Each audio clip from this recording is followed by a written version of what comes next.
From Washington, the McLaughlin Group, the American original. For over 3 decades, the sharpest minds, best sources, hardest talk. Issue 1. Is Al-Qaeda back? Al-Qaeda in the Arabian Peninsula, known as ACAP, has taken responsibility for the deadly terrorist rampage last week in Paris. The death toll in that murder spree was 17. The 10 journalists of satirical magazine Charlie Hebdo, 3 French police officers, 4 hostages. 2 of the Islamic terrorists, Saeed and Sharif Kouachi, joined ACAP during previous travels to Yemen. Also this week, ACAP released instructions on how to make a new, difficult-to-detect explosive and urged followers to use bombs aboard U.S. airliners. Al-Qaeda appears to have financed the Kouachi brothers with $20,000 to assassinate the editors and cartoonists of Charlie Hebdo. French investigators suspect that their spree was not intended to end in a shootout at a printing plant near Charles de Gaulle Airport, but with a shoot-down of an airliner using grenade launchers the terrorists possessed but never fired despite several gunfights with police. Last Sunday, 3.7 million people rallied in cities across France to support freedom of speech and show solidarity. In Paris, more than 40 world leaders, including the UK's David Cameron, German Chancellor Angela Merkel, Israel's Benjamin Netanyahu, and Palestinian Authority Mahmoud Abbas, attended a march of some 1.6 million Parisians.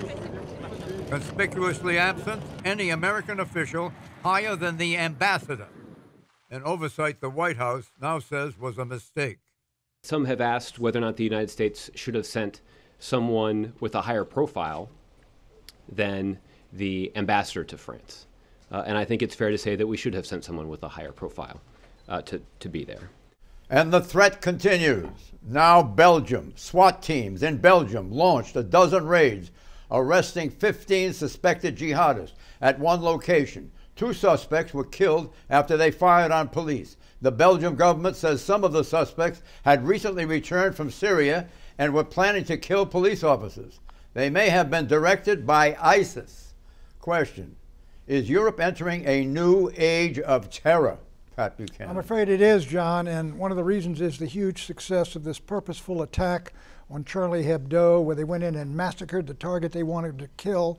They came out, escaped, a dramatic exit, military style. They captured the attention of the whole world for 2 days, and they went out in a blaze of glory, being shot at. And what this is going to do, it's going to have 2 effects. One is it's going to have a copycat effect on Islamists in Europe who will say, this is the way I can really reach the whole world's attention. And I think Al-Qaeda and the other folks in Syria and Iraq are going to tell the Europeans who are coming in, stay home and carry out those kinds of attacks that can bring the entire world or 40 world leaders to Paris. So it was a dramatic, horrible event, but I hate to say it was a military success. Elena. Well, Europe right now is ground zero in a war over branding between Al-Qaeda and ISIS. Each wants to be seen as the leader of the world jihad movement. They're trying to see who can be more outrageous. It's not at all clear that the Al-Qaeda in the Arabian Peninsula, which is claiming credit for the Paris attack, it's not at all clear they really directed it. One of the attackers had been in Yemen 5 years ago, so he waited 5 years. It's a little dubious, but the point is they are vying for the honor of being the worst terrorists on the planet and associating themselves with the Paris attacks, which got worldwide notice, is a big feather in one of their caps. So, I mean, this is going to continue, especially because of the easy access to Syria and people fighting there and coming back and with some military skills. Should President Obama or Vice President Biden have been at the Paris event? Yeah, I absolutely think they should have been, and I think it's quite extraordinary that they didn't think of that. looking at both their schedules, they didn't appear to have anything going on in like a major national security priority that was going on beyond the public eye. So it was important, and I think the real reason it was important was to show that America stands with our values. The most important value is freedom of speech, and we weren't there, and it was visible that we weren't there. And I think just as the Syria thing in 2013, August 2013, with Assad and the chemical weapons, really took a big hit on American credibility, this has put a big hit on American value credibility. And look, perception in the world is important, very important, because it generates how people interact with us, for good or bad. The president was on television on Friday. Did he allude to any of this, and were you satisfied with what he said? Well, in the president's remarks with Prime Minister David Cameron on Friday, he was focusing more on cybersecurity. But I think the White House recognizes that they made a pretty significant mistake. And look, John Kerry has been in Paris, I think today, with a little concert going on, which was slightly odd. But it's a mistake. And you know, look, people pay attention to this. It does not reflect solidarity either with values or an important ally to be absent. The White House staff did not even suggest sending anybody except the ambassador there. You know, can you contribute to anything about her and whether or not she was some kind of an effective substitute? There's no way she could have been, or any ambassador could have been, an effective substitute for the leadership of this country not to have appeared there. It really is extraordinary how they could not have missed the importance of all of this, certainly for all of Europe. And I think the astonishing thing, I don't even know if they thought it was important, or believed it was important, or believed they were important in this context. And it was a huge blow. And it once again reflects, it seems to me, some lack of understanding of what the role of the United States is in the world, where we are faced with a hugely dangerous... Well, they underestimated the power of that millions of people turning out in Paris, and the White House said they made a mistake. I think not having the president there is understandable. The security is of a totally different level for a U.S. president. Maybe Biden should have been there, Kerry. It was a mistake. But it's much more divisive here among the pundit class than it is in France. The Parisians certainly know that the U.S. is standing side by side. You don't hear any of this kind of grumbling that you just heard on this set. You don't hear that if you listen to any of the reports out of Europe. Well, in the event of that, Eleanor, let's try this. Okay, an American plot. Foiled. A terror plot against the U.S. Capitol. Federal authorities on Wednesday arrested 20-year-old Christopher Lee Cornell outside a gun range in Cincinnati, Ohio. Cornell allegedly had just purchased 2 semi-automatic weapons and 600 rounds of ammunition to quote-unquote kill employees and officers working in and around the U.S. Capitol. Cornell also had studied how to build pipe bombs.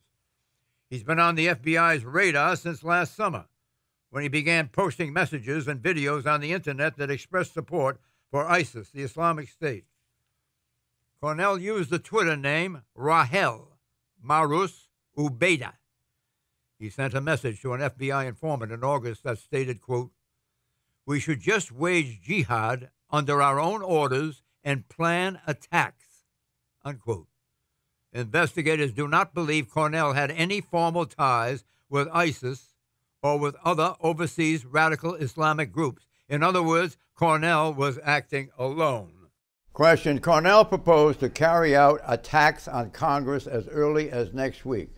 Was it his plan to disrupt the State of the Union address? Pat? No, John, I think there's a real possibility here of a measure of entrapment. Right. The FBI captured some character, turned him, and they got some emails or something from this guy, and he went and they worked out for 6 months until they could get him to think up something, and then they arrested him. But John, there's a very serious point here about this Charlie Hebdo thing that people haven't mentioned here. Look, I think we have been euchred and brought into a battle defending that magazine, which is deeply anti-Islamic.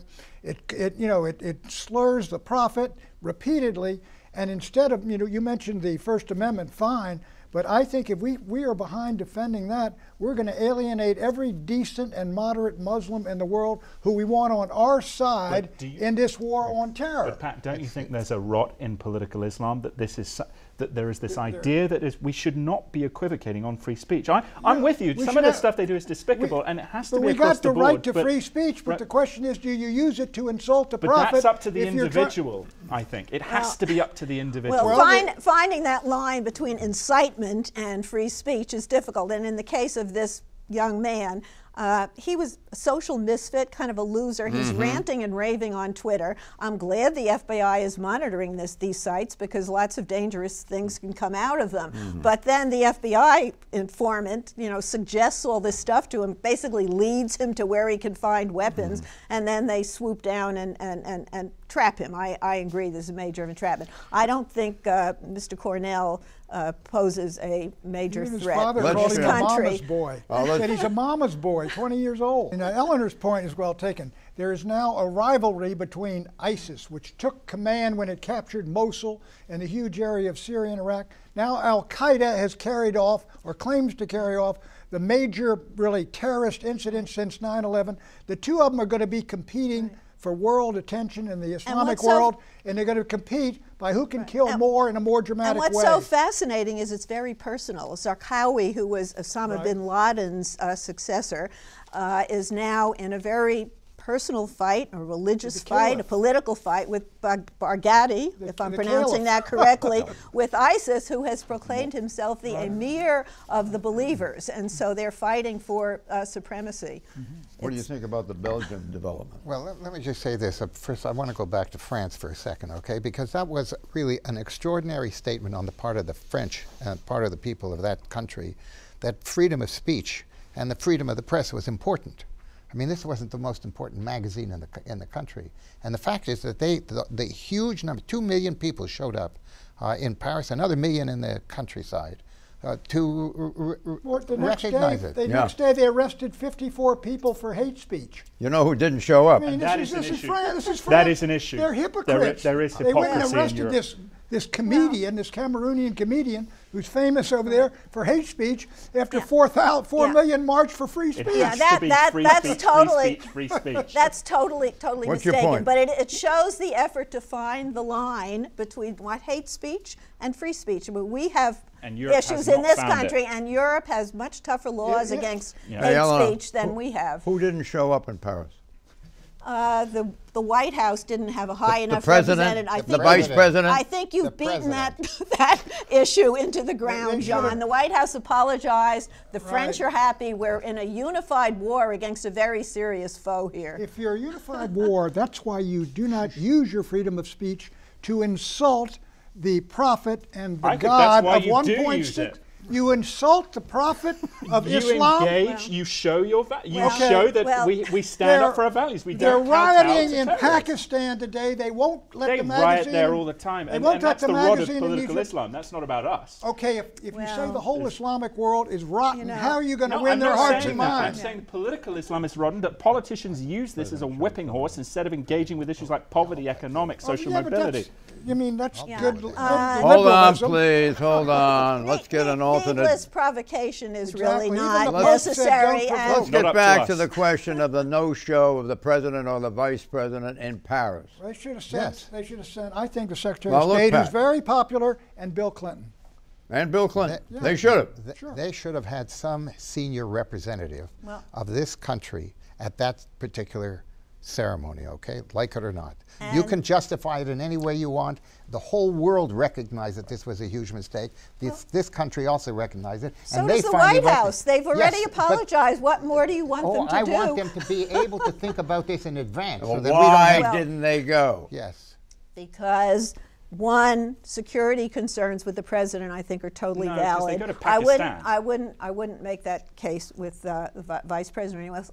I think they underestimated the symbolism and the power of that moment. It was a moment. They're now trying to capture it. They're having a White House summit on combating violent extremism. Sure. They're going to continue this conversation. That's known as change the subject. Right. Well, it's also known as trying to find some solutions to all the online recruiting that is luring young people in cities and rural communities all over the world, from Detroit and Minnesota to Paris and everywhere else. Is recruiting them as well. And Pat's made some legitimate comments about Charlie Hebdo.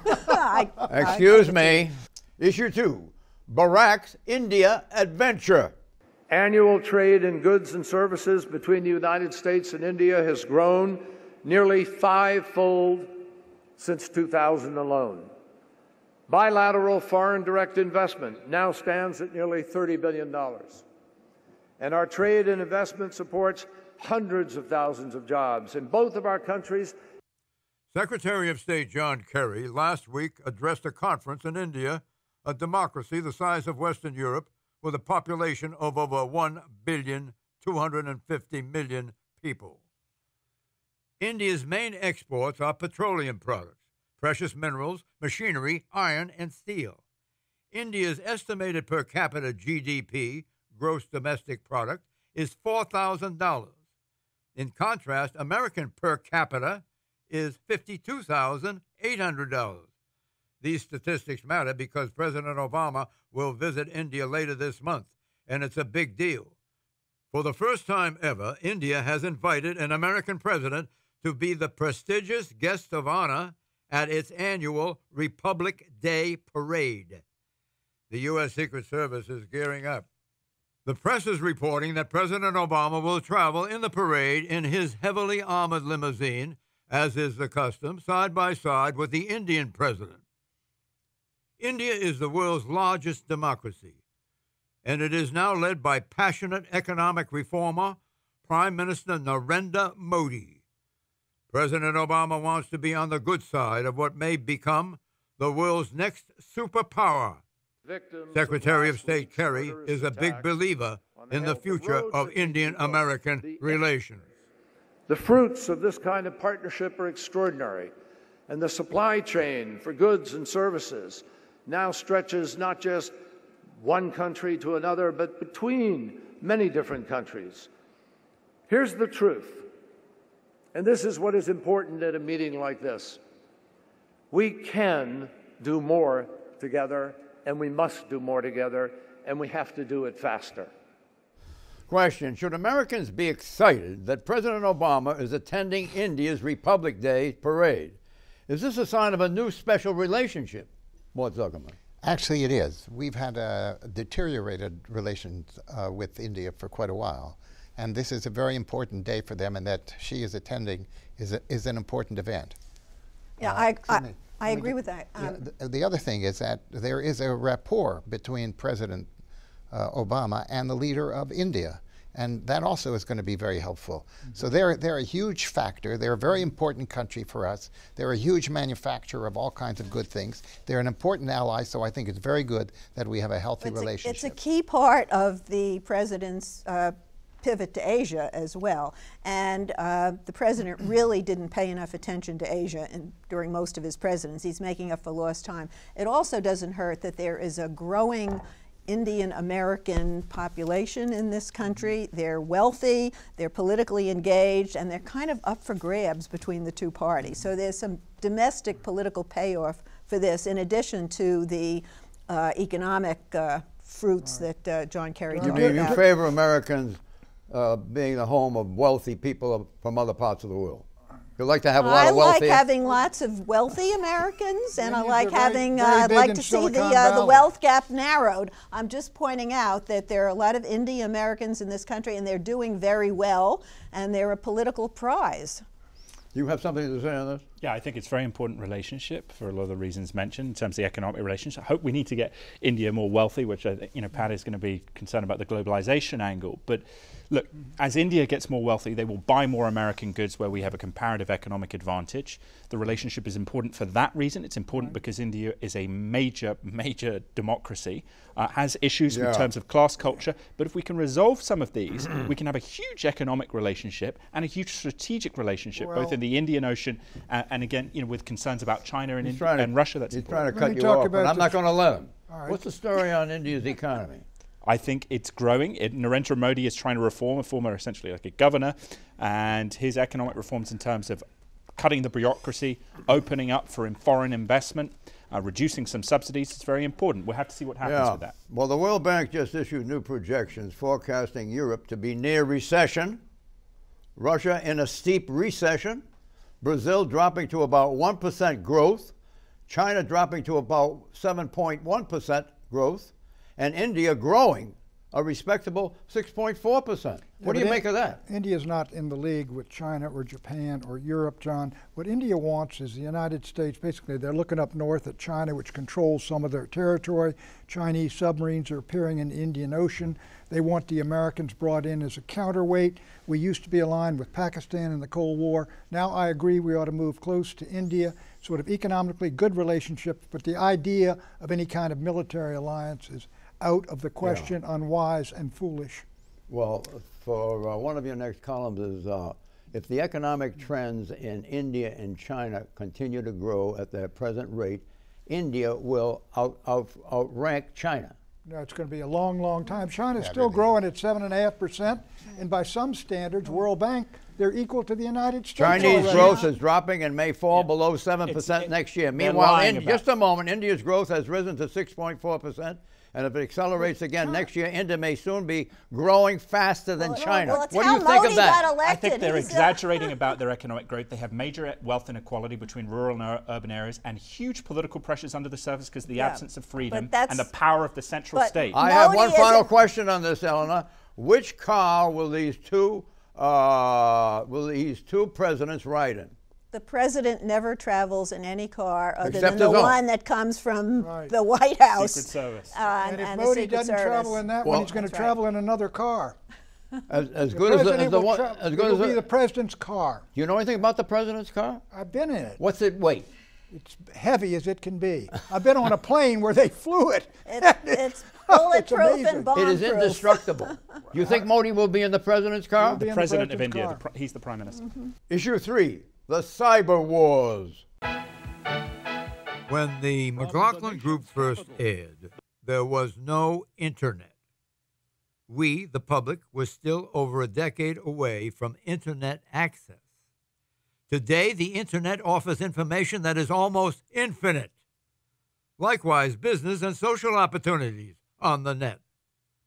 But there's another side to the coin. In recent months, terms like cyber crime and cyber terrorism have gained ubiquitous media coverage. Whether the hacking of major corporations like Sony Pictures, or the effort by jihadists to recruit terrorists toward violence, or the schemes by organized criminals to steal personal information stored online, or to share illegal material beyond police investigators, humankind is learning that there's a dark side to the internet. So, late to the game, world leaders are trying to catch up with the internet. This week, British Prime Minister David Cameron met with President Obama to discuss internet crime. Prime Minister Cameron is particularly concerned that terrorists are using encrypted communications to evade intelligence monitoring. Here's what he said earlier this week. In our country, do we want to allow a means of communication between people which, even in extremis, with a signed warrant from the Home Secretary personally, that we cannot read? Now, up until now, governments of this country have said no, we must not have such a means of communication. That is why, in extremis, it's been possible to read someone's letter. That is why, in extremis, it's been possible to listen in to someone's telephone call. That is why the same applies with mobile communications. Let me stress again, this cannot happen unless the Home Secretary personally signs a warrant. We have a better system for safeguarding this very intrusive power than probably any other country I can think of. But the question remains, are we going to allow a means of communication where it simply isn't possible to do that? And my answer to that question is no, we must not. The first duty of any government is to keep our country and our people safe. Following their White House meeting on Friday, President Obama seemed to agree with the Prime Minister's sentiment. Given the urgent and growing danger of cyber threats, we decided to expand our cooperation on cybersecurity to protect our critical infrastructure. our businesses, and the privacy of our people. Question, what concretely is President Obama doing to tighten cybersecurity? Tom Rogan. Well, the first thing he was doing was speaking with Prime Minister Cameron on Friday. What do you think of what Cameron had to say? I think it's interesting because as much as they both agree about the nature of the threat, David Cameron, because of the nature of a more authoritarian government system in the UK, is willing to and wants to have much tougher powers for the government to be able to go and intercept things. Do you think either exaggerated the threat?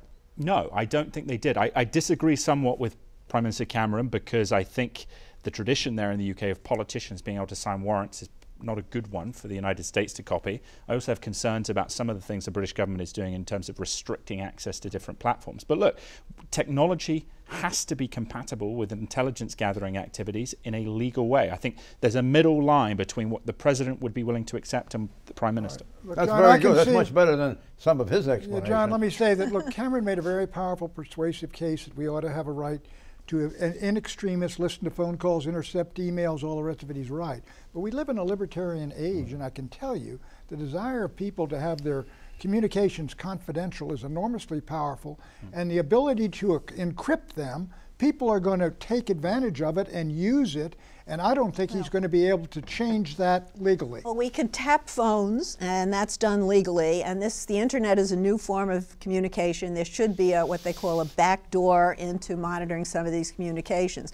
And I think people get more upset when they think government is looking at what they're doing, but corporations and Facebook and Google and companies, every time you go online, they know where you've been and they're popping up ads that might attract you. So we're being watched. There's no such thing as pure privacy. With appropriate safeguards and oversight, the government should be allowed to monitor some of these sites that want to be encrypted and that don't want to let anybody in and might be up to some wrongdoing. So, what do you think, Mark? Look, I think it's not an unusual balance between personal liberties and the concern of the community. You know, there are going to be times where the government says, in order to protect the community, we have to have access. And people say, well, we don't want you to have access. And What do you do if they encrypt it? They put him in jail? No, this is what he's looking for. Yeah, that he's proposing a way to get in to get past the encryption. Out of time. Bye-bye.